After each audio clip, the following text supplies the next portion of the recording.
Hello, good morning. Welcome to the Sunday Supplement. Coming up on today's show, chaos at Anfield last night as VAR becomes the main event during Liverpool's FA Cup defeat against West Brom. Antonio Conte, his future at Chelsea, it's bleak after calling it on with the board following their defeat in the Carabao Cup against Arsenal at the Emirates on Wednesday night. And just how will Daniel Levy see off the threat of Real Madrid? They prepare to lure Mauricio Pochettino away from English football. Three Galacticos are with us this morning. Matt Dickinson, he's the chief sports writer with The Times. Charlie Bedouard, she's back. She's a sports journalist with Evening Standard. And Rob Draper, he's the chief football writer with The Mail on Sunday. Morning to you all. Good to see you as ever. Thanks for coming back, Charlie. Let's have a look at some of the papers. The Sunday Times this morning. Jay Rodriguez, an eventful game at Anfield. West Brom, they're through to the FA Cup fifth round, but more VAR controversy. That's on the front page, highlighted on the Sunday Times this morning. Jay's away, front page of The Observer, their new pullout this morning. Back page of The Sun, it's VAR. After Craig Pawson's performance yesterday. We're going to get right into that at the top of the show today in part one. Luis Enrique, former Barcelona manager. Is he really going to succeed Antonio Conte? We'll talk about that later on in the show. It's all the North East football writers have written that story this morning. Get Enrique, the ex-Barcelona manager, lined up for Conte's job. Back page of the Mail on Sunday. Pochettino, we've seen this story before. It's resurfaced again over the weekend. Mauricio Pochettino leaving Tottenham for Real Madrid, and it was because of that victory, that 3-1 stunning victory at Wembley in the Champions League group phase. Back page of the Sunday Express, similar story, Pochettino on his way to the Bernabeu. Chelsea players leaving Stamford Bridge. They're not leaving for Real Madrid, they're leaving for Manchester City, according to the back page. And Simon Mullock in the Sunday Mirror this morning. Eden Hazard, £150 million and over £400,000 a week, according to Simon, this story this morning. We'll get into that later on in the programme. And Masuaku sent off yesterday for West Ham. Dismal and embarrassing defeat for West Ham at Wigan Athletic yesterday. But David Moyes very, very critical, as you'd expect, after Masuaku sent off yesterday for spitting in that defeat. Don't forget, you can tweet the show at Sunday Sup. The best of them will appear on screen over the next 90 minutes. OK, first up, I'd like to talk about Jimmy Armfield, actually, because there have been a lot of tributes this week to the former Blackpool and England defender, Matt. Passed away earlier on in the week at the age of 82 on Monday. He's somebody that you knew and someone that you succeeded at the beginning of your career, Matt, isn't he, at the Daily Express. Can you just tell us the kind of guy that you knew, the kind of journalist, the kind of reporter and the kind of broadcaster that Jimmy was? Yeah, I mean, I started actually at the Daily Express, my first job on a national, and I turned up on the first day and I was a sort of young 20s pipsqueak at this point. Knew no one in football. Some might say I still don't, but I went in on the day one and I sat down and someone said, by the way, you do realise that the last guy sitting at that desk was Jimmy Armfield. So as if I wasn't daunted enough already, I was following a guy who, as we've read in so many wonderful tributes this week, was a Mr. Football, and with it, one of the true gents. I mean, you know, his involvement as a player. 66, he was one of Alf Ramsey's senior players, but actually very instrumental behind the scenes. He had a big say in sort of gluing the thing together, had his own view on tactics. He goes on, becomes an absolutely wonderful broadcaster, journalist, and worked for the FA as a kingmaker. I mean, you name a job in football and he seemed to do it, and he did it all with class. I mean, certainly my personal dealings with him, he was the sort of guy you'd ring up and you'd need to know about, you want a story from the past about 66, or you'd want to understand about how he got to appoint Terry Venables, or you want to understand just something about the game, and he always answered the phone, always was very generous with his time and his knowledge and his huge knowledge.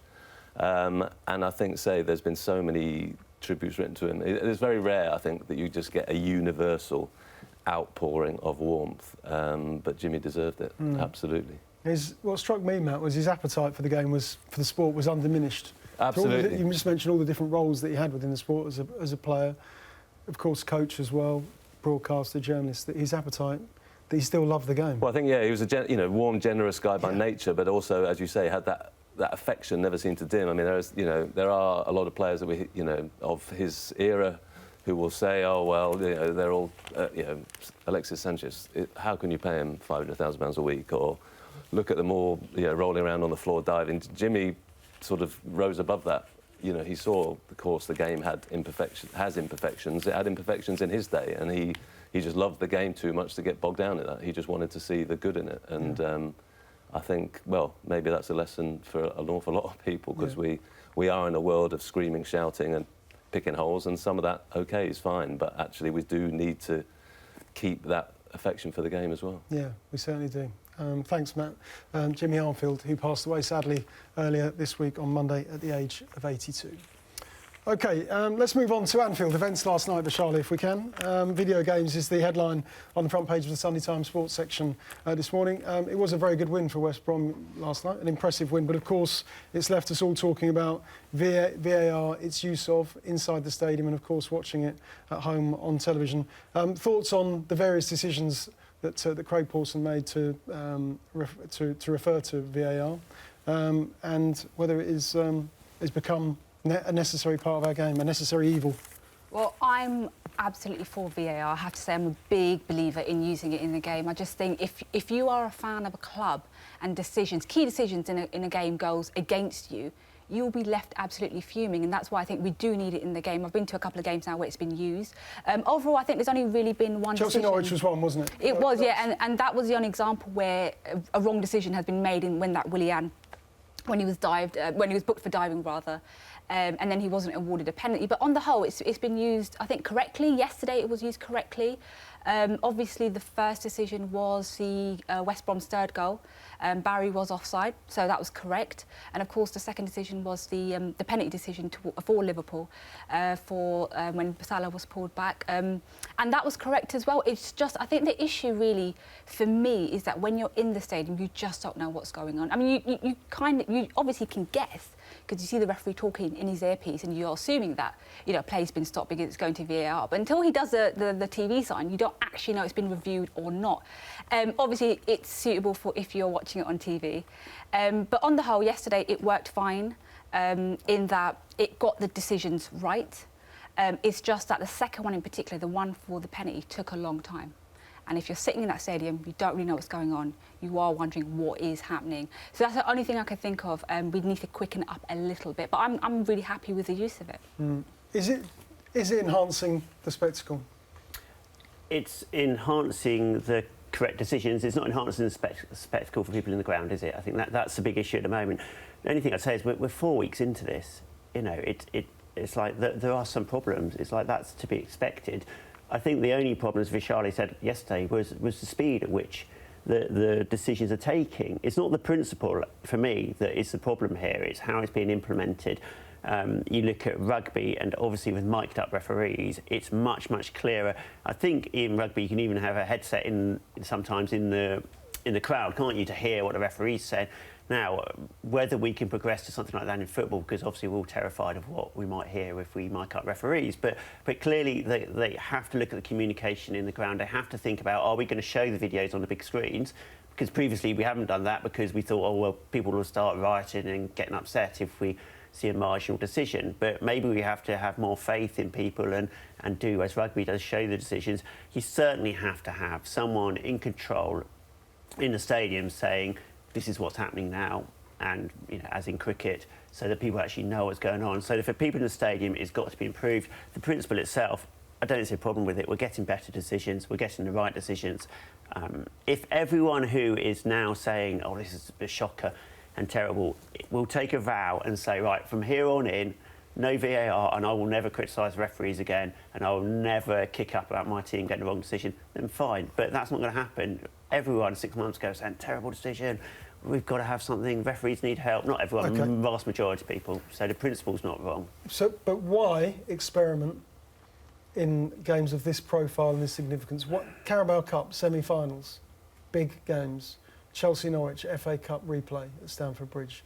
Last night, a game in isolation on television. It's Liverpool. But they've experimented it's West in Brom. plenty of low-profile games as well. I mean, they've done it in, you know, MLS experimented, Junior, but not. But MLS Junior leagues. They've done it. You know, they've done it. But it's still rough around the edges, Matt. That's the point I wanted to make. It's still rough around the edges. I think it's going to be rough. It's going to be rough around the edges because it's actually there's no protocol, no you know, use of the system that everyone's going to agree on. But I think ultimately that we need to find out the teething problems. partly by doing it in big crowds, in big games, and working out what the tolerance of delays is, working out what the acceptance of communication is. And to be honest, it depresses me. What's your tolerance? Well, it depresses me in football that this argument. You know, I did a piece some months ago saying I actually think football's almost too immature, football's incapable of handling the sort of the glitches that come with VAR, and I think that's been, we've had pundits saying it's a shambles after one. I mean, the Willian decision, and the fun thing about that is, it didn't actually, the referee made a decision without VAR. Everyone would have been on afterwards saying, how's he missed that?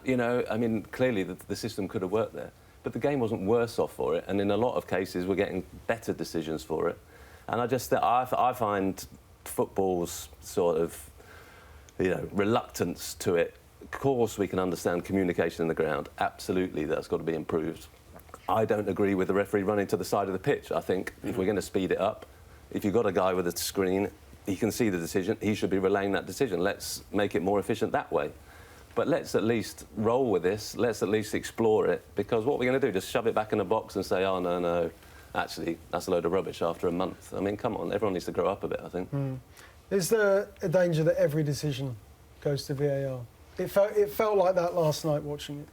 Maybe not if you're inside the stadium, if you're at Anfield, you probably didn't know what was going on. Well, it's only used for a couple of key decisions, isn't it? Goals, mistaken identity. So it's only a couple of Clear things and obvious error. Yeah, it's only used for a couple of key bits in the game. It's not going to be used for every foul, for example. I think there was a foul, one of the West Brom's players, and then he went down, he was like, you're not going to get that on VAR. You're not going to be getting that reviewed. I did feel that Craig Pawson was being slightly overly, he was being very careful yesterday, and he was completely making use of VAR, and I was quite happy to see that, actually. He was following through the protocols. He's got it there to be used, and he wanted to use it. Maybe he was using it perhaps too much. Maybe he was being a bit too careful yesterday. That's the danger, is it becomes a crutch. But also, that was exceptional, wasn't it? I mean, they've done a study of 800 games, I think, where they've used it, and actually they've worked out the time delays. A lot of this is to do with perceptions, and it's a change, and people are looking at it going, oh, what's going on? Understandable frustration. They're looking at saying there's a delay, but I think those 800 games, they worked out that the time lost in a game, less than 1% was down to VAR, 10% was free kicks, 8% was throw-ins. People are used to waiting for a wall to get set up and for people to retreat and for the referee to argue with someone. That we're used to that. We're used to a 2-3 minute delay while guys whisper behind their hands about who's going to take it. We're not used to the VAR delays, and a lot of it is to do with perception and getting used to things and understanding it, the system, how it works. And that's the key challenge for IFAB and FIFA and everyone else, is to help fans understand how it's working. Does it diminish the role of the referee on the field at all? No, I don't get the sense that they welcome it. I think, they do welcome it, because most of them say, yeah, we want it. I think Craig Pawson last night was clearly going, what's the worst thing that can happen? If I get it wrong, I'm absolutely slated. If we're all sitting around this morning saying, oh, it took a long time, he can live with that, can't he? Because all the decisions were right. Because that's not his fault that it's taking so long. So, he was clearly being careful, and he was clearly just taking his time to make sure, right, let's not have another Villian situation, let's get this right. Does it undermine the referees? I don't think it does, and I don't understand why football has a problem. Clearly, football wants to say the referee in the middle is the man taking the decisions, whereas in rugby that's not the case. You go to you don't have the rugby referee running over to watch a screen. That seemed to me to be ridiculous, to go over to watch on telly. You refer to the guy in the van with the screens. I don't see the problem with that. I do not see the problem with dual authority. I know it feels like, oh, then who's refereeing a game? Well, they both are. They both can. That can happen. There's no problem with that. I don't see the issue. Let the video referee deal with the referrals and say, actually, Craig, that's a penalty. Give a penalty.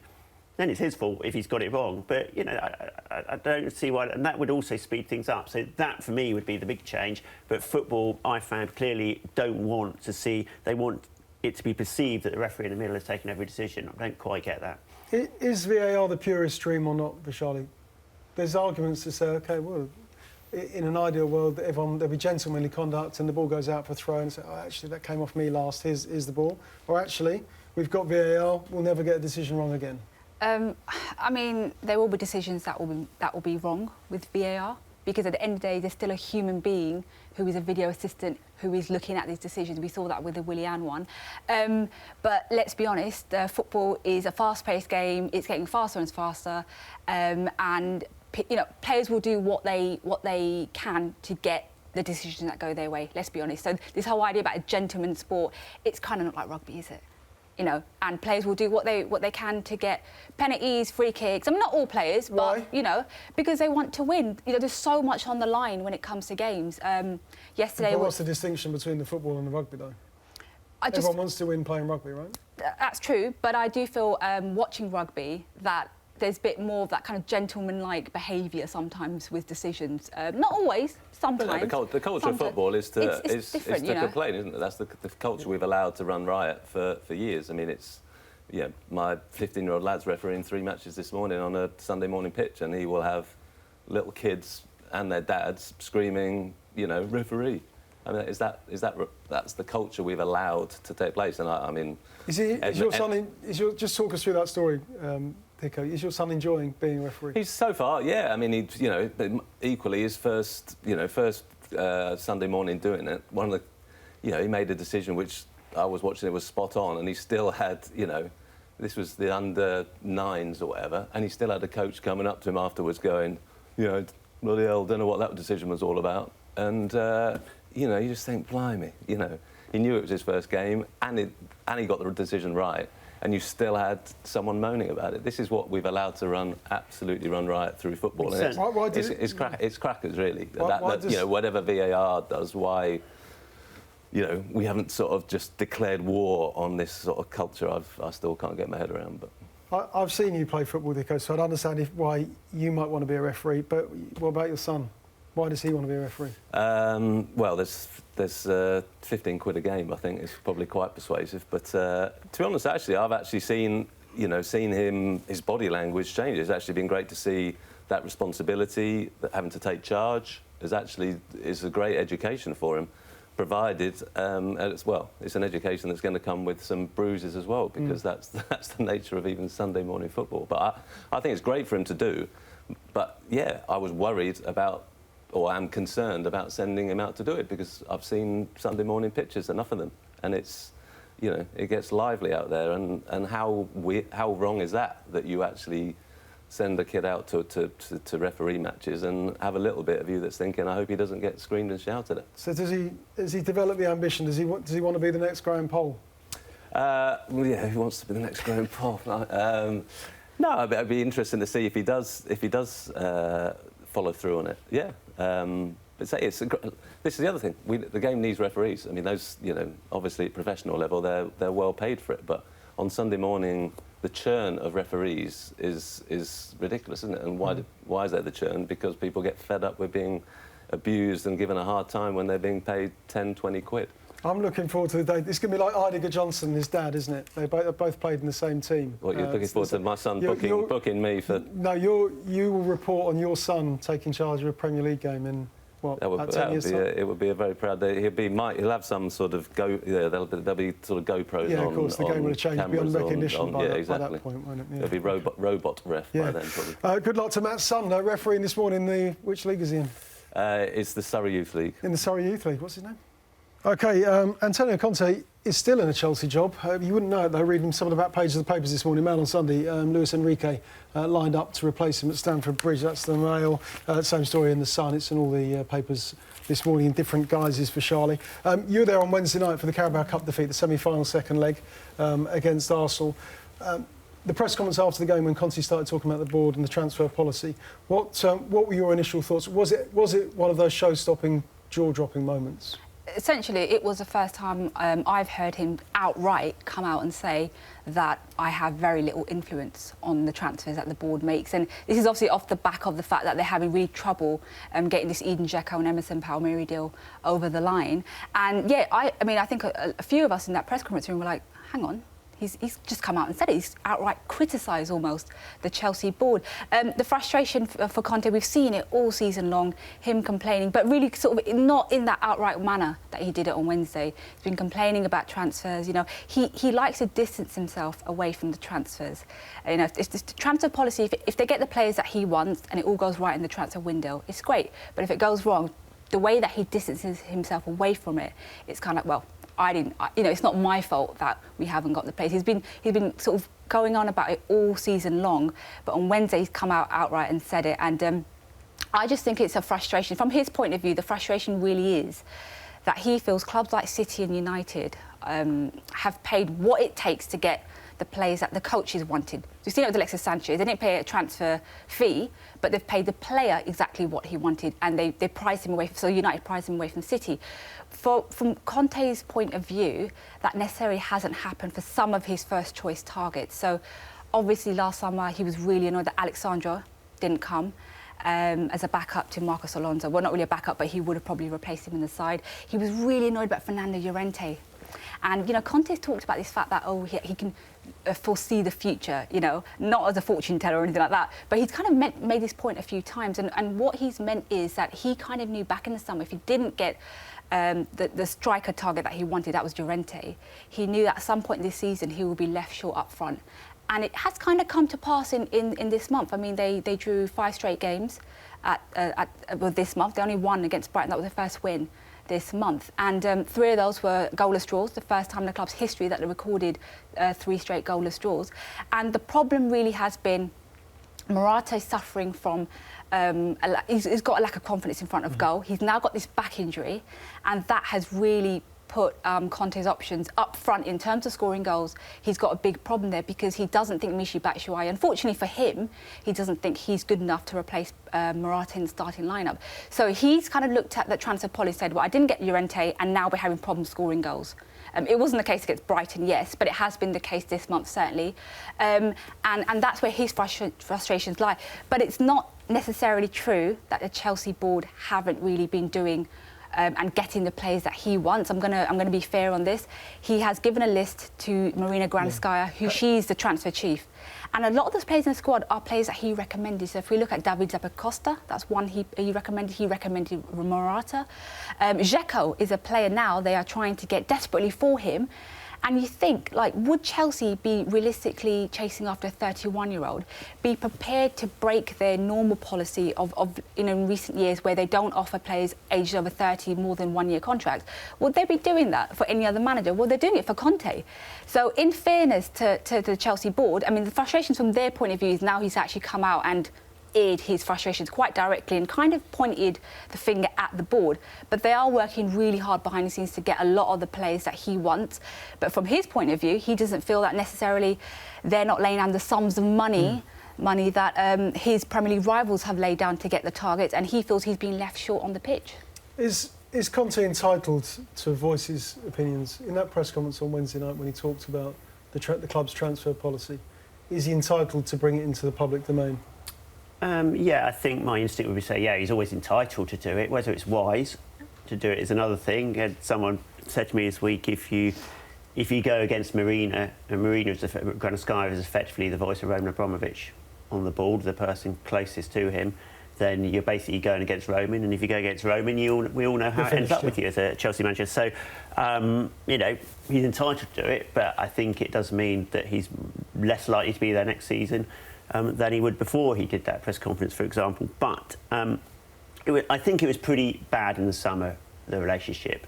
And I think the board were getting very, very agitated with the amount that Antonio Conte was complaining and badgering. And Conte would say, well, I'm trying to get the best for the club. But anyway, be it as it may, that was bad. And I think it's got worse because Michael Manalo's gone. Because I think Michael was a sounding board or a punch bag, really, between the two. He sort of took the blows from the board, so why is the manager complaining? And Conte, he sort of put up with Conte sort of complaining to him. And, of course, you've removed that firewall now. They've got a new chief executive starting next month, and maybe that would help. But I think that's part of the problem that Michael's gone, and it's got worse. Whether they can recover from this, I don't see how Chelsea can go through every transfer window like this, where it basically becomes a crisis. You know, this is how Conte. It kind of was like this at Juventus. This is how Conte deals with transfer windows and how he thinks it's best to get his way. But I can't see the club just tolerating it or persisting with it for much longer. Something actually quite interesting off the back of that, I was told by someone connected to the club this week that Chelsea knew what they were getting into when they hired Conte. They had seen his press conferences at Juventus. It's all there for them to see. They knew that he had complained in the past about transfers and not getting the players that he wanted at Juventus. So they knew what they were getting into when they hired him. And Conte, he knows what he was getting into when he went to Chelsea. You know, they sack managers. Even managers who've won the Premier League title, they will do that if they don't get the success, or if top 4 place is in jeopardy, they will sack their manager. Well, that's the thing. You don't have to talk yourself out of a job at Chelsea, do you? I mean, Carlo Ancelotti is about the most amiable guy you could ever meet. He wins the double in his first season, and still gets sacked a season later for not winning a trophy ostensibly, but he was also had numerous provocations. But it's the Chelsea cycle, isn't it? This is partly about Conte, partly that he's hot-headed and irascible, and he does kick off if he doesn't get his way, and it's partly about Chelsea, who, it's the sort of other clubs may indulge a manager who is hot-headed and irascible because they roll with it and they think he's worth it. At Chelsea, they don't. They decide that the big man upstairs decides that you're, if you're dispensable. And if he doesn't tolerate dissent, and he doesn't, he's not going to put up with it, and. They've won plenty of trophies by chopping and changing managers, so that you could argue that they'd have won a lot more if they'd been more consistent. I certainly think the Ancelotti sacking was bizarre at the time and bizarre with hindsight, but they haven't. It's not like they've had too many crises. I guess the second time post Mourinho, but they will look at Luis Enrique. They will look at maybe trying to get Simeone. They will look at Allegri. They will look at 2 or 3 big name options and think we can get one of them, throw enough money at it, and they'll move on like they always do. Yeah. We'll come back to who Chelsea might or may not appoint in a moment. 1 or 2 stories surfacing this week with Charlie about whether he's fallen out with 1 or 2 of the Chelsea players, whether they're still playing for him, whether they still have his trust, respect and faith. What did you see on Wednesday night in that semi-final against Arsenal? Yeah, I think he's still got the players. They all look quite happy generally in training whenever I see them. I haven't really heard a lot of complaints in terms of players. Obviously, there was that issue with David Luiz and Conte, but that seems to kind of have been settled down. I think David Luiz knows he's not really going to be first choice anymore. And there's also, but I do feel there's a feeling that the players now probably think that Conte might be on his way out, possibly this summer now. So it's interesting to see how it might affect them. But look, he's still got the players, he's still got the squad, they're still playing for him. They still know there's something to play for. They're in a Champions League still, so it's not a time to give up, certainly. But yeah, I don't think he's lost a squad yet. It's a shame to lose him because I think he's a brilliant coach. I don't think there's any doubt about that, is there? I mean, I think what he did last season, I know they've, not losing in the Carabao Cup wasn't great, but they're still chasing other trophies. They're still, up there. He's still getting good stuff out of players. I mean, he is one of Europe, the world's leading coaches. I don't think there's any doubt about that. So is there any way back for him, Matt, or is it too late? Not the way I'm hearing people talk around Stamford Bridge. No. It's 90+% as far as it's just, and it's politics. That's just the change. I thought was extraordinary this week. Actually, then the way he's talking, he's had enough warnings that he knows he's not an idiot. He knows what he's doing. He knows he's provoking. He knows he's going right to the line. That's partly because, as you say, maybe he thinks it's going to make the team better. It's partly a self-defence that managers employ because, I'm not getting the players. This is how I'm working one hand time I'm out. And it's partly him.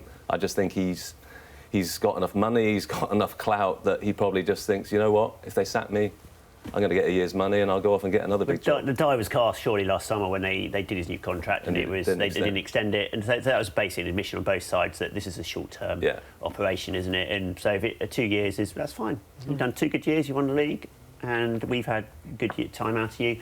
You've enhanced your reputation, we've got a league title. Yeah, OK. One man that's been linked with the job this morning is Luis Enrique. Of course, former Barcelona player, former Barcelona coach, hugely successful, on sabbatical at the moment. I think he's in a mountain biking event in Andalusia or somewhere.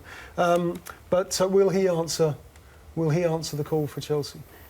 I mean, it's an enormously attractive club, so why wouldn't he? If he gets that offer, I mean, and it becomes a bit of a cliche to say London and all the rest of it, but European coaches do really like the idea of working in the Premier League. They like the idea of being in London because London's a terrific city. There are other cities also are available, of course, but clearly from outside this country, London is a huge draw for people. I think Enrique would be very good. I'd be interested to see how he deals with the politics of the job, as with all of them. But I thought he was a little bit, at times, a little bit undervalued at Barcelona in that people tend to think, oh, well, you've got great players and, oh, well, this is really easy. It's Pep's team. All those things are thrown at you. It's still hard to manufacture and to nurture those players into the sort of form they showed when they beat Juventus in Champions League final and that front three. Of course, they were the best front three ever, but to get them properly fit and conditioned and tactically change it a bit, I thought he did pretty well. So, I think Enrique, you could pick. You can understand why they would go for him, of course. There are 3 or 4 that are kind of the obvious names that they're going to go for him as well, apart from his salary. Do you have any sympathy for Conte in the sense that this is a guy who's still in his job, certainly respected by the media, adored by Chelsea supporters, but splashed across the back page of the newspapers is the name potentially of his replacement? Yeah, I do feel it is it part and parcel of the job? Is it fair game? I mean, you're about to say you do have sympathy. I do have sympathy for him because these stories are coming out after they lost to Burnley on the opening day of the season, and he was like, "This is strange. Like, why are there even reports about me leaving? It's just that we've only lost 1 game this season." But it is part and parcel of being a Chelsea manager, and he alluded to that this week. He said, they've sacked I don't know. I think he gave a number. He's the 8th permanent manager. Yeah. So he gave the stat. He said, "Oh, I know that they've sacked loads of managers." So he's absolutely aware that this is what comes with it. I just think he maybe has been a bit shocked at living it, having to see these back pages every day and saying, oh, is he on his way out? I think he's just been surprised at the level of attention that he has gotten. He shouldn't be shocked, mind you, because he spoke to Ancelotti a lot before he took the job, and Ancelotti won the double, and then the first game of the next season they won 6-0, and he was still called in for some kind of dressing down over something. So, yeah, he knew the territory.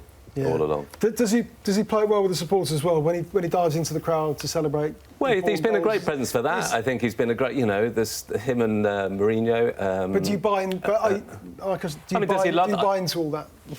Is he doing it for effect? A bit for effect. I think he is a passion. I mean, I don't think you can fake. I don't think you can fake some of his passion that we see on the side. I mean, I think he's a ferociously driven guy. I don't think, he's not for messing. I remember speaking to Ancelotti before he got the job, and I said, what would you tell people at Chelsea? And he said, don't mess about.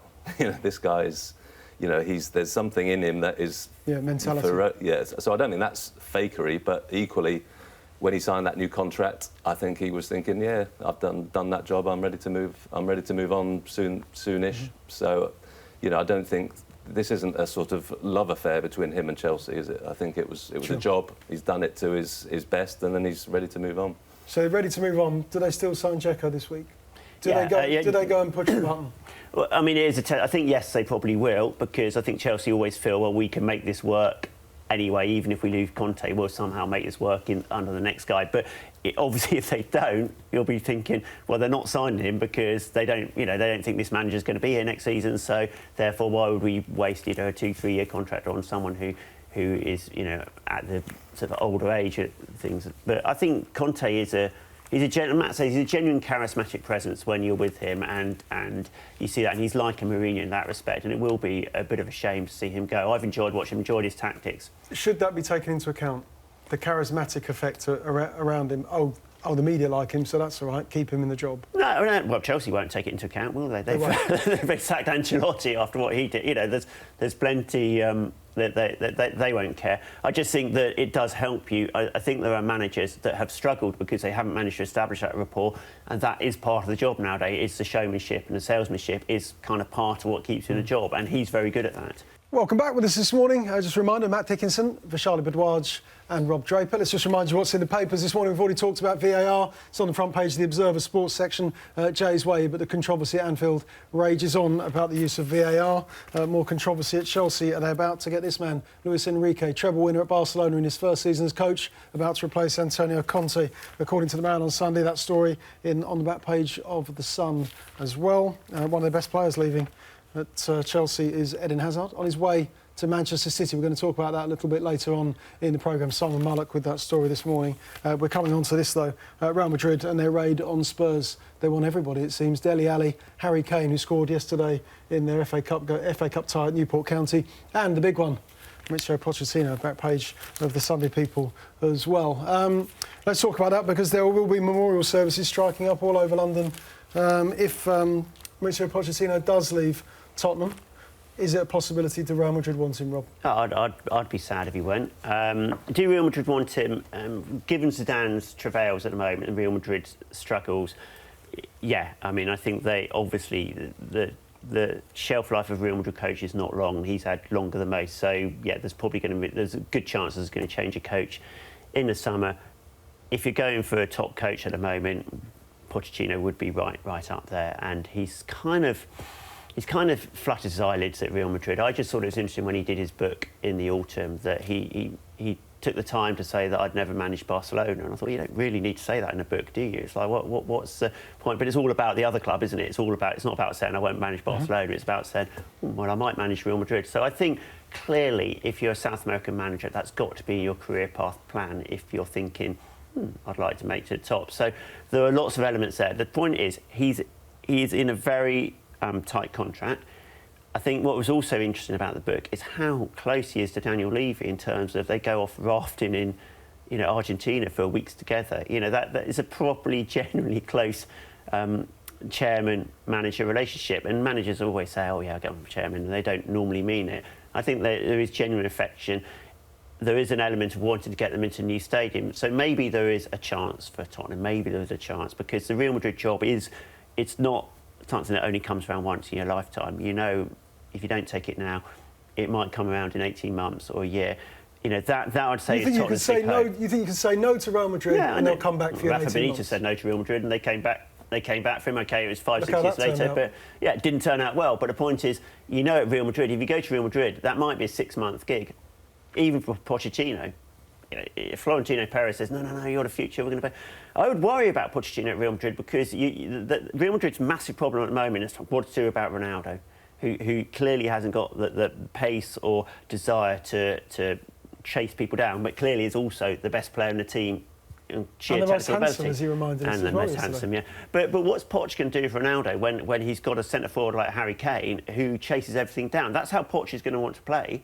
He's going to want to play like that. And I think that's a really difficult scenario for Pochettino to go into a Real Madrid side with Ronaldo. If they sold Ronaldo, I think it would be actually easier for him to take over the job.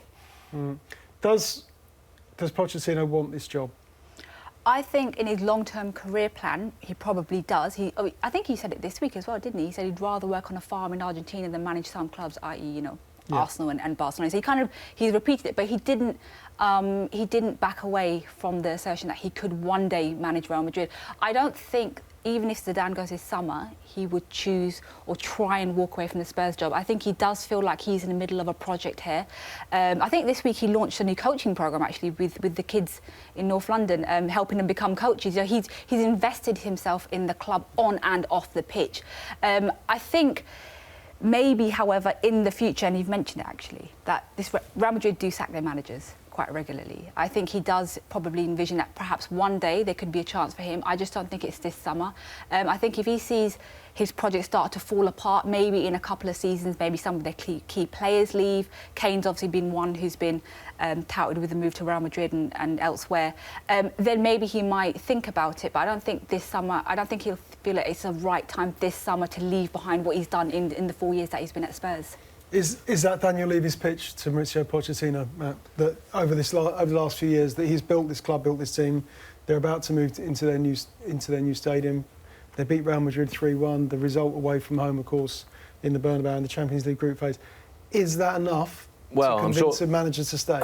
I'm sure that's the pitch, but if I were him, and I'm given a chance and I'm given a proper say, and as you say, maybe Ronaldo goes and you've actually got some big money to shape the team to your desires, then I think it'd be really, I would find it, if I were him, very hard to resist. The fact is that Tottenham sort of missed their best chance to win the league. I think the Leicester City season, that was the the best chance. I think they're going to struggle to get an opportunity like that, assuming Guardiola carries on as he is for the next couple of years, spending money. United are going to keep spending money to try and keep up with them.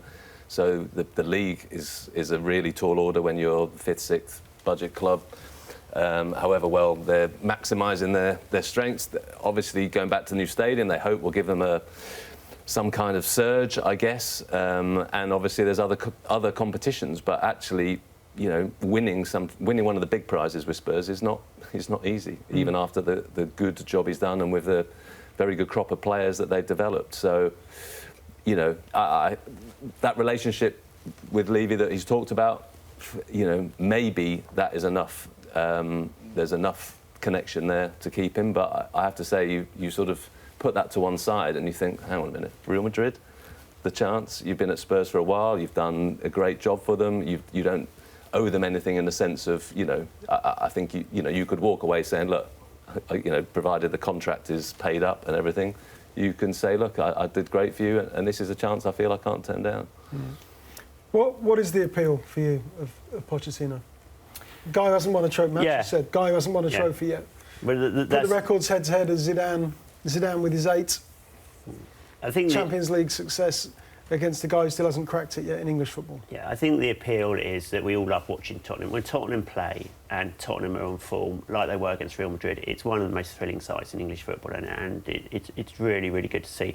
But also the appeal, and this doesn't fit with Real Madrid, by the way. The appeal for us in England is that he takes young kids and he thrusts them in there, isn't there? Now, again, that's another problem with the Real Madrid job, because that's not the job there. But that's been the appeal for us, and I remember interviewing him quite early on in Southampton days, saying, I don't understand why you don't throw these English kids in there. Good enough, just give them a go. And he's, more than anyone in this country, has changed the culture of, you can't really play young English kids in the Premier League, you can't throw them in there, and I think that's why there's a loving with him. And on top of that, tactically, he is very adept. I mean, he's taken on the whole Bielsa pressing thing. You know, he's in that sort of school of camp with Guardiola. He's pushed. You know, football's evolved over the last 10 years, and he's been at the forefront of that. So I think these are all the top things. I think he's too dismissive of the cups, like the FA Cup, and you know, I think he needs one of those. I think as a manager, you do need to win a trophy, and he can't keep saying, yeah, we're going for the Champions League and Premier League, because it's unlikely they're going to win it. That said, I think I could see Tottenham having a decent run in the Champions League. You could see them possibly getting to a semi-final. I can see them winning it or getting to the final. Juventus in the next round. Yeah, but I think they will give Juventus a really good game. We know that. Now, the Tottenham Hotspur 5 years ago, I mean, Harry Redknapp's team did very well. Obviously, gave Juventus a very good game and beat them, and that was Bale's big night, wasn't it? But Tottenham Hotspur have progressed so far in 5 years, you know, that when they did that 5-6 years ago, it was seen as, wow, Tottenham. Whereas I wouldn't be surprised now if Tottenham gave him a good game. And I think there's been huge progression. That's why people love him. That's why Real Madrid, you know, would be interested in him. Inter Milan, wasn't it? I think they beat. I beg your pardon, it was Inter Milan, right. yeah. No, that was the big game. Will Daniel Levy be taking... There's 2 days running now of Real Madrid stories. Yesterday, Adam Crafton in the Mail, Ian Herbert as well. It's 2 days running now of Real Madrid and Pochettino.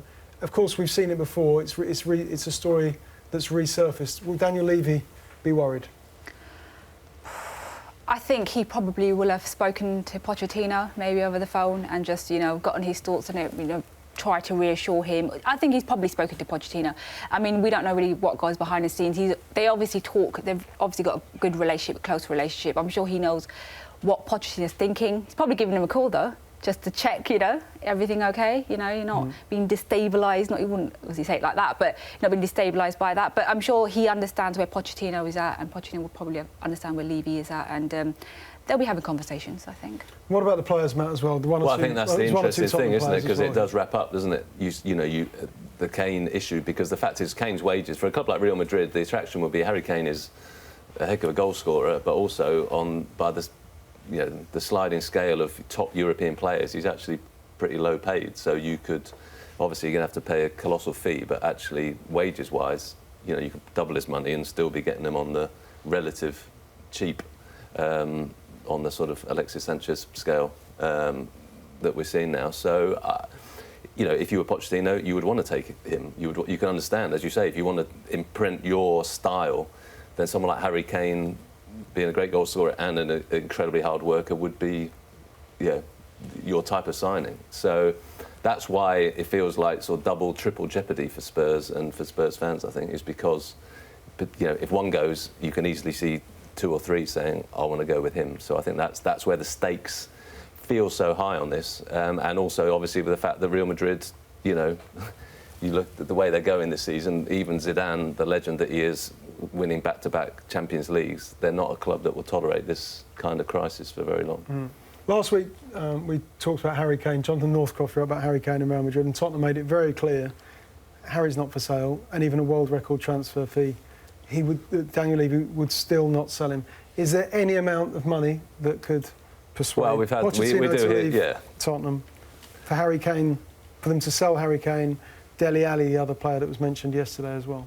Well, I think you never say never in this. And we've heard so many clubs, so many chairmen saying, that will never happen, and then, oddly enough. So look, there are huge hurdles because Daniel Levy is very shrewd at getting, unlike some of his closer North London rival clubs, very shrewd at getting his assets under contract and making sure they're under firm contract.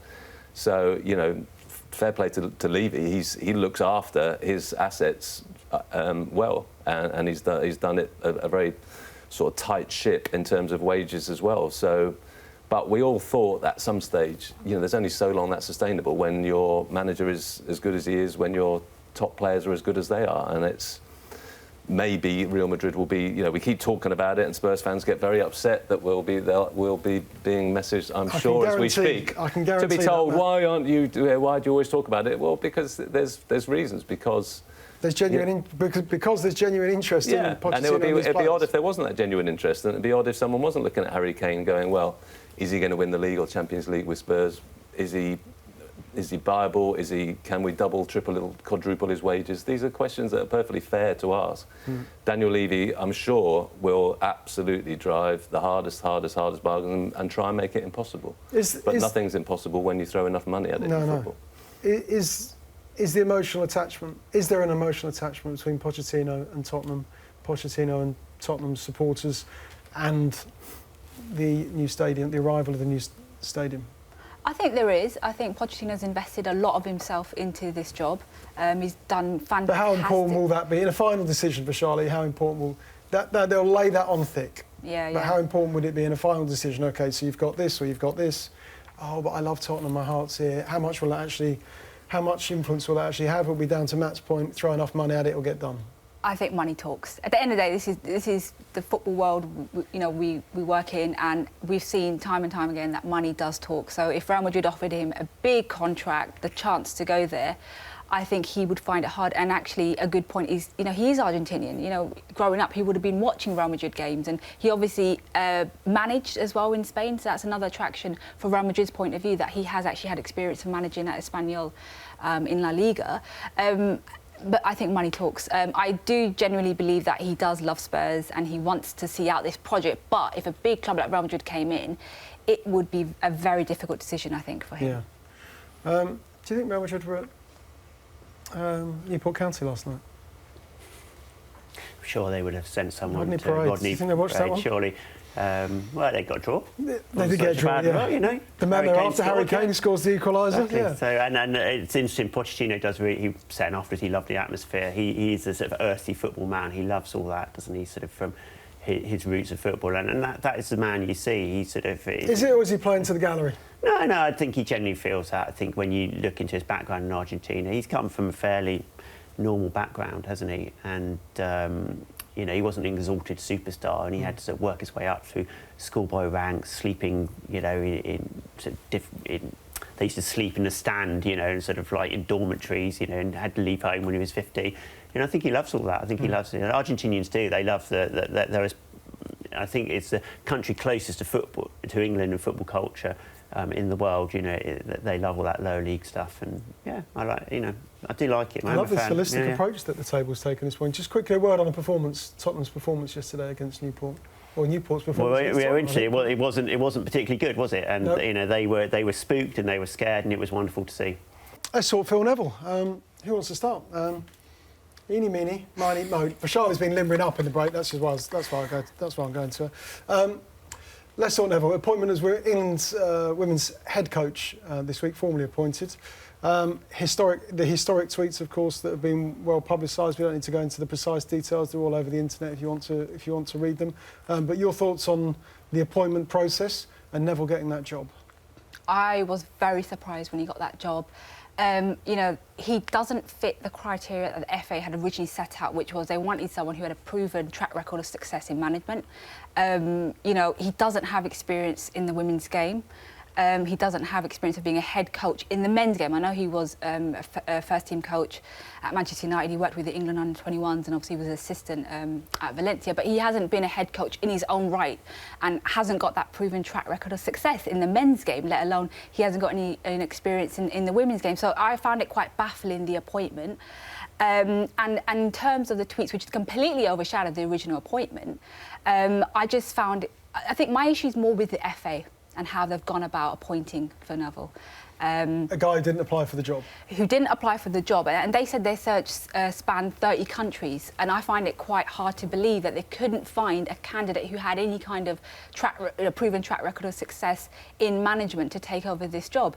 And in terms of the tweets, they didn't do their due diligence in doing the background checks on him and what he had maybe put out in social media. I'm not saying we should be going out and finding things against candidates. I'm absolutely not saying that. But it's going to come up. But it's going to come up. If you tweeted it, it's going to come up. Absolutely. And I think fans had found that within an hour or two of his appointment. It was kind of being retweeted, you know, on social media, as it obviously generally is. But their responsibility, the FA's, was off the back of what happened with Mark Sampson. They should have been extra careful with who they then appointed, just in terms of doing the checks, because he's had to come out and apologise on the first day of the job, and it's made the FA look silly, I think, that they've hired someone who doesn't have the management experience, and then these tweets have come up which are laced with sexist. They've got sexist view. He showed sexist viewpoints in those tweets, the stereotypical viewpoints. The one about, you know, I don't have to mention it, but there was one there that was absolutely horrific. There is no way, in any situation, that is a joke. It's not a joke. I know people said, oh, it's just a bit of banter. It's not banter.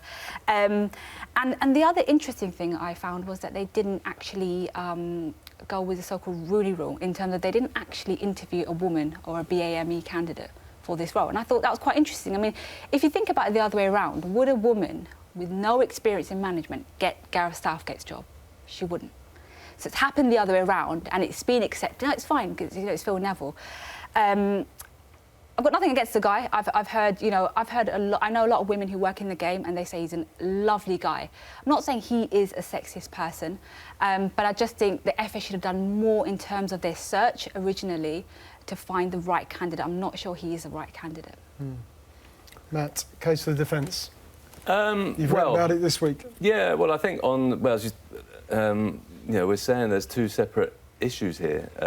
I guess there's the appointment issue, and I think, yeah, there's a totally fair debate to be had about that. I mean, I think... OK, let's separate it, Matt. Because it is complicated and there's lots of layers, so let's separate it. But Charlie spoke very well about it. Let's separate the issues. The issues of the tweets, the historical tweets.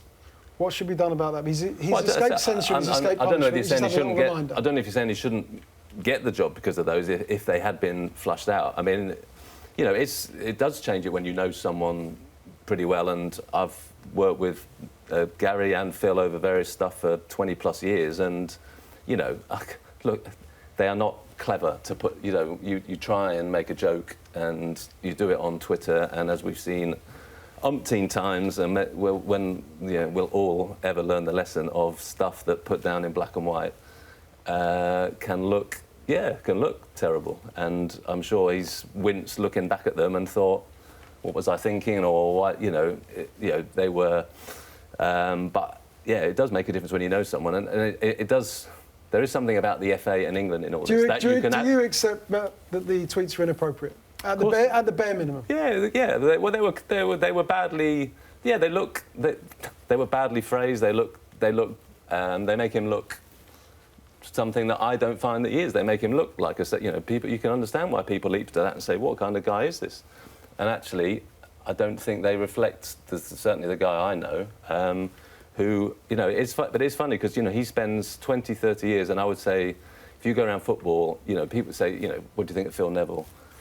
90+% of people, whether you think he's a good fullback or not, whether you think he's going to be a great coach, manager or not, will say he's one of the good guys. That's how he's sort of seen it. And it is something. There is something interesting about England, the FA, that you can have that reputation, well founded, I think, and within 5 minutes of getting an England job, you are suddenly, shall we say, cast in a very different light, and by your own mistakes, maybe, but there is still something about England, the FA, about the whole scrutiny of it, the judgment of it, that is, well, I think we need to ask and debate whether it's sort of out of kilter, whether we get it right, whether whether this kind of scrutiny, if it's going to come with every appointment. I mean, Mark Sampson, personally, I don't think he should have lost his job. I thought the way the FA sacked, the reason that they sacked him for having been cleared of that, I thought was wrong.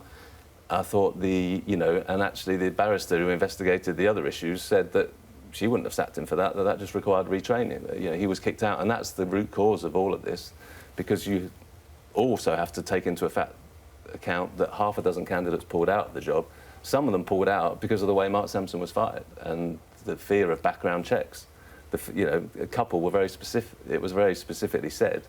A couple of them were worried what would come out if their past was investigated, if their every tweet, their every action was investigated in the same way. So it is, is it right that FA staff are held to a standard? Well, clearly that's what the FA hierarchy want, but we do need to keep some kind of perspective in all of this.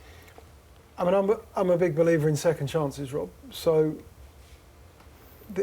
on the scale of misdemeanours, where does this rank for you? The tweets we're talking about? Yeah. Well, like a lot of people of our generation, I know I've worked with Phil as well, and I've known him pretty well. But I don't think domestic violence, I don't see how you ever, that's never a joking issue. And I know, and Phil, I'm pretty sure, would look at it and go, yeah, no, I acknowledge that now. And presumably that's what he can say tomorrow when he's presented to the press. I think the FA have a problem because they've charged people over things like this before, and now they're like, oh, well, should we charge what's the difference manager between David Moyes' threat? Absolutely. Or the threatening words?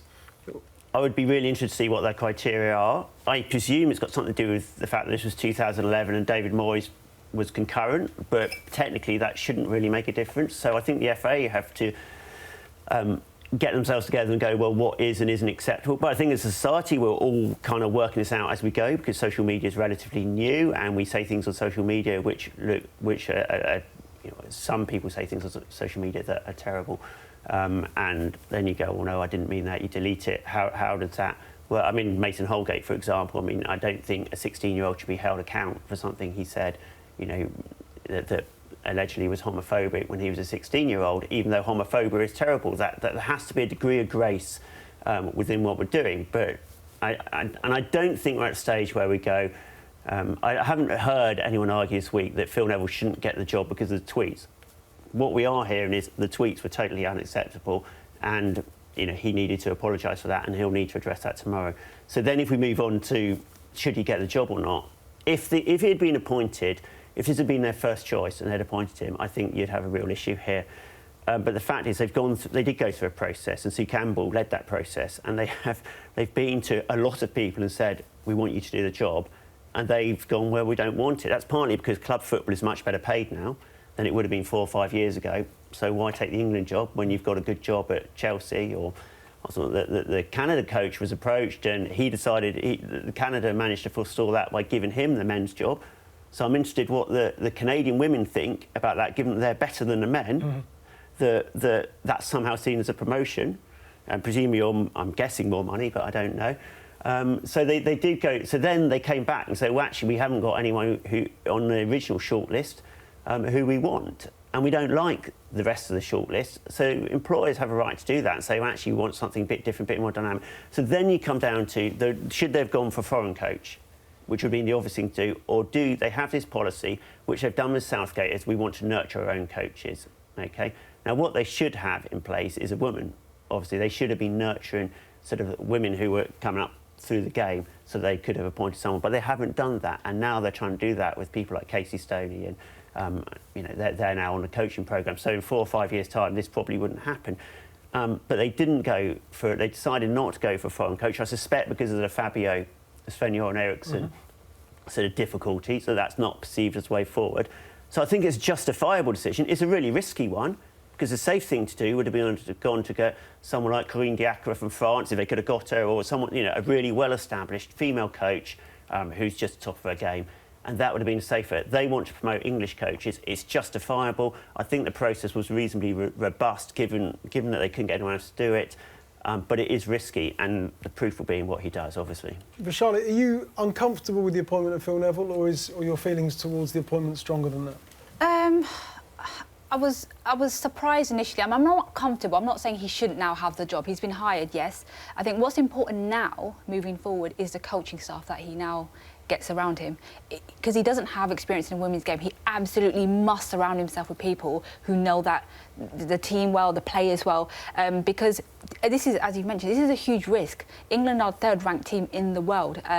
They got to the semis in the Euros. They've got the World Cup coming up next year in France, and then they've got another Euros, and that's when his contract will run to the end of that competition. This is a huge risk for the FA to hire someone. So what's absolutely key is now that in terms of moving forward, is he gets the right coaching staff around him to bridge the gap between what he knows in the women's game and to help him out. I'm not comfortable. The key thing for me was he apologised. I would like it if, when he's unveiled, he's allowed to be answering questions based on this. I would like to see him have the opportunity. I think that will kind of go some way into kind of placating some people who aren't really happy with the appointment. But I don't want the FA to say, right, he's not going to answer any questions about this. I would like to see him. Yeah, they won't get away with that. Yeah, and nor should they. But fundamentally, people who are unhappy with the appointment, it's generally to do with his coaching experience, and that's not to mitigate the tweets, but that's been the issue, hasn't it? It's like, well, why does the women's team get someone with no coaching experience? Yeah. However, Gareth Southgate is not the most qualified person to be the England coach. There are better qualified people than Gareth Southgate, but they either couldn't get them and they want to try and promote their own. I mean, it's also true you wouldn't get someone with no coaching experience going into England's senior team, but Southgate is not completely unlike Phil Neville in that regard. Yeah. OK, welcome back. We're going to talk Manchester City now, some of their spending plans. They missed out on Alexis Sánchez. Guardiola talking about the money drying up at Manchester City, words you thought you'd never hear. Even at City, there are salaries we cannot pay and budgets and transfer fees we cannot pay. Maybe in the future it's going to happen, but we haven't paid for a player 100 million, 90 million, 80 million pounds just yet. They're about to sign Laporte from Athletic Bilbao, though. What do we make of those kind of comments from Guardiola? Because it's been it's a money no object project so far. Yeah, I mean, I don't have a lot of sympathy, and the world's smallest violin will be playing. However, the perception of Manchester City is that they can spend whatever they like, but I think it is forgotten that loosely people are still trying to work within financial fair play sort of rules, and City do have that problem because they don't make as much money as United. So I can believe that there was an issue with Sanchez, that they couldn't go to that because it would have caused too much sort of kick on with the De Bruyne contract or other contracts, and then they'd get into problems. Obviously, what Paris Saint-Germain did in the summer with Neymar and Mbappe makes people think financial fair play is gone, and possibly it has. And when it has completely gone for UEFA, and if Paris Saint-Germain can explode it and get rid of it, then City will be into we can spend anything. But it is true that UEFA are putting Paris Saint-Germain under a lot of pressure to balance the books and to sell players, which is why you're seeing a lot of PSG players linked with people. So it is actually true. It does work within a loose financial model at Manchester City. It's not true that they can just spend whatever they want, but clearly they can spend more than virtually any other club in the world. It's just that they can't necessarily get into a head-to-head of Man United every time and expect to win it every time. But this is a big story, though, isn't it? The Sunday Mirror have got this morning, because they're pretty set. Simon Mullock's written it. It's on the back page of the paper. It's also a spread inside that they want Eden Hazard from Chelsea, which would be a remarkable... It's not the first time big players have moved between English football clubs, but this would be a big one, wouldn't it? It would. I really genuinely cannot see Chelsea selling to a direct Premier League rival. will do everything that they can to keep a hold of him. They're actually in negotiations with him over a new deal, and it's believed that he'll be offered around about £300,000 at Chelsea a week to stay there. But he continues to be linked to Real Madrid. That's the club really that he envisions going to, I think, in the future. He's made no secret of his desire to work with Zidane. Whether or not Zidane will be there is another question entirely. I'd be very surprised if Chelsea agreed to sell to City, honestly. But money talks, as I've mentioned today already. Let's see. What are Hazard's ambitions, though? Because he doesn't strike me as the most... It's not a question of motivation, but he doesn't perhaps have the same pathological desire to win trophies that, say, Ronaldo does. Well, he's got a young family, hasn't he? So clearly money's always going to be important. I just think he wants to be happy at the club that he is at, i.e. he wants to be the key player there. He wants the team to be built kind of around him. That, yeah. I think he does, yeah. I think he needs that a kind of confidence from the coach to say, right, we're going to build a team around you. You know, you're going to be playing week in, week out. And he needs that kind of the confidence boost from the coach as well to help him on his ways. But that's why I think he wants to work with Zidane. And that's why I think he's identified Real Madrid as a potential club that he'd like to play for in the future. Whether or not that's now, I'm not quite sure. In terms of finance, in some ways, it's more interesting about the Chelsea end of it because, you know, they're looking at this new stadium. The word is that Abramovich does not want to just suddenly, you know, write a cheque for $1 billion. Those days are gone, aren't they? Exactly so. And Chelsea are... You know, I mean, they're not. They were, you know, this sort of richest club in the world, money no object for a while. Financial fair play's come in. Yeah, they are a big club by most standards, but not, you know, on the scale of turnovers, you know, not the biggest. And they're, you know, just the way they're cutting their cloth, sort of with players, is, you know, they're spending big money, you know, Morata, etc. But they're not buying absolutely the most expensive. So I think it's quite interesting to... I think Sam Wallace has written a good piece about it, I think, in the Telegraph this morning, just about Chelsea plotting the next 5 years, especially with the stadium. There are quite a lot of... You know, we're used to Abramovich money, wealth, throw money at the problem, but actually there's a few questions in the air at the moment just about where Chelsea are going. You know, are they just going to, you know, spend, because they don't seem to be at the moment. This move for Eden Hazard is one that's in the works that would take a long time, I think, to actually pull off. But transfer deadline is this week, Wednesday evening, Rob. It's a busy day of Premier League fixtures as well, or busy week of Premier League fixtures. Are you expecting much to happen between now and then? Yeah, I think so, and I think Aubameyang would probably be the big one, and it makes me laugh when managers always say, oh, you can't get much done in January. It's like, particularly this January, but it's always loads of signings, massive signings that were done in January, and it's always really, really big. And you know, this January we've seen some massive deals. So that's the biggest one I think you see. Obviously, Dzeko is going to be on the agenda. Aubameyang, will they get that across the line? Will they just do it? Well, it's Arsenal, so you're never convinced they'll get it across the line. But the point is, Arsenal always come in ridiculously low and then slowly get to the price that the club are asking for, and that's what I anticipate happening. Yeah, sure. OK, Aubameyang could be lining up in an Arsenal shirt next weekend. OK, that's all we've got time for. We've run out of time. Thanks so much to Matt, to Vishali and to Rob for joining us this morning here on The Supplement.